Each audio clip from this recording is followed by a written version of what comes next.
Welcome to the Cluster 8 Curriculum Development Series. In this final video, you will learn about reflecting on and reviewing the curriculum. We hope that by the end of this training video, you will be confident in completing the task for the units in Cluster 8. The last phase of the planning cycle, Reflect Review, is part of the Principle 5 of Early Years Learning Framework, Ongoing Learning and Reflective Practice. It states in the framework that reflective practice is a form of ongoing learning that involves engaging with questions of philosophy, ethics, and practice. Its intention is to gather information and gain insights that support, inform, and enrich decision-making about children's learning. Let's take a closer look. Examples of reflection is when you critically reflect on how your curriculum could be improved, what worked well and what didn't. Evaluate children's learning, developing skills through play, and link them to learning outcomes where appropriate in your documentation. Reflect on your interactions and teaching strategies. How could they be improved? It is your thinking to what extent were children and families involved in the curriculum development. It is you reflecting on your processes for planning, documentation, and assessment. Do they reflect the learning frameworks? And when you answer these reflective questions, you need to be honest with yourself and challenge yourself to implement new ideas and go out of your comfort zone to develop your professional knowledge. Summative assessment is another way we critically reflect on what children have learned. The term summative assessment describes assessment processes that sum up what children has learned by reviewing documentation gathered over time from a range of sources. This process brings together information about what the child knows, understands, and can do in relation to the Early Years Learning Framework learning outcomes. This information includes observation, drawings, learning stories, etc. Formative assessment is what we typically see in most early childhood services today. It is the process by which teacher observes a child or children learning and develops strategies and new learning opportunities that will further promote new and/or extend learning. This is why we observe, plan, and observe again.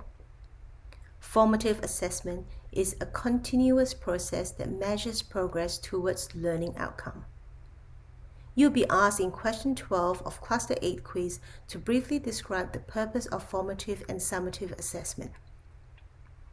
More information about curriculum evaluation could be found in your textbook Framework for Learning and Development from page 454 onwards.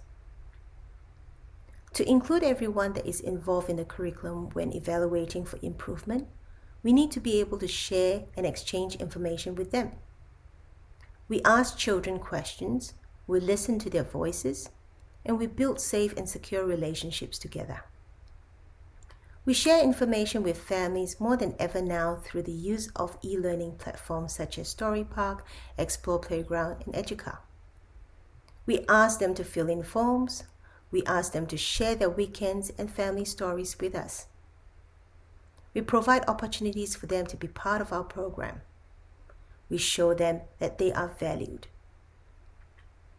We also exchange information with other professionals, for example, completing kindergarten inclusion support funding applications, transition reports for school, and generally having more interactions with other professional services involved in children's development outside their education and care service.